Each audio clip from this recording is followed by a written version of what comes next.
question from a Politico reader. Do you advocate getting rid of the minimum wage? Would that create more jobs? Absolutely, and it would help the poor, the people who need a job.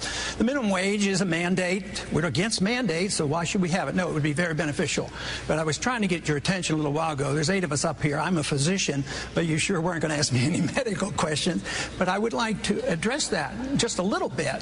First off, you know, the governor of Texas criticized the governor of Massachusetts for Romney Care, but he wrote a really fancy letter supporting Hillary Care, so we probably ought to ask him about that. But mandates, that's what the whole society is about. That's what we do all the time. That's what government does. Mandate, mandate, mandate. And what we talk so much about the Obama mandate, which is very important, but what about Medicare? Isn't that a mandate? Everything we do is a mandate. So this is why you have to look at this at the cause of liberty. We don't need the government running our lives. And I do want to address the subject of $2 oil or gasoline, because I can do much better than that.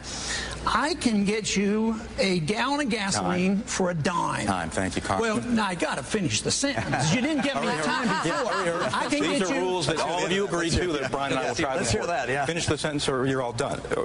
Okay, I'm going to finish the sentence then. Please. Okay, you can buy a gallon of gasoline today for a silver dime. A silver dime is worth $3.50. It's all about inflation and too many regulations. Now, Governor Perry, I saw you nod your head. Done. I saw you nod your head, Governor Perry, at the answer on the minimum wage that would create jobs. Do you agree with that? I actually was nodding my head when he said that I wrote a letter to Hillary, and we were hoping that she would be able to come up with something that would not leave the agricultural men and women, because I was the agriculture commissioner at that particular point in time. We had no idea it was going to be the monstrosity that's known as Hillary Care. Speaking of letters, I was more interested in the one that you wrote to Ronald Reagan back and said, I'm going to quit the party because of the things you believe in. Oh, I need an answer on that. It had... You've got a 30-second rebuttal time. I strongly supported Ronald Reagan. I was one of 4 in Texas, one of 4 members of Congress that supported Reagan in '76. And I supported him all along. And I supported all his issues and all his programs.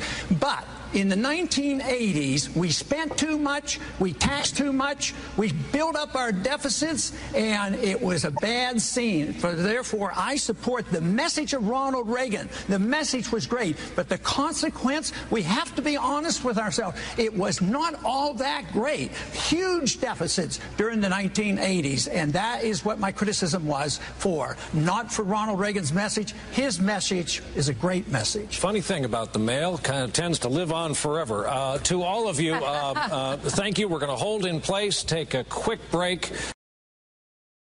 Levels. Congressman Paul, you're from Texas. Does your governor deserve all that credit? Not quite. I'm a taxpayer there. My taxes have gone up. Our taxes have doubled since he's been in office. Our spending has gone up double. Our debt has gone up nearly triple.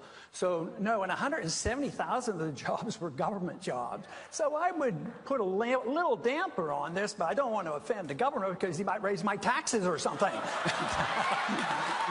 But I would like to mention something that was said earlier about a tax cut. And how do you pay for a tax cut?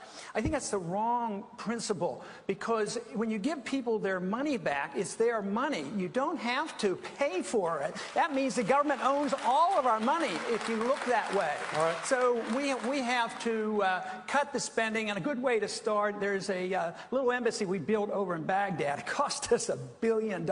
It's bigger than the Vatican. That's what's bankrupting this country, and that's the easy place to cut. That's where we should be cutting.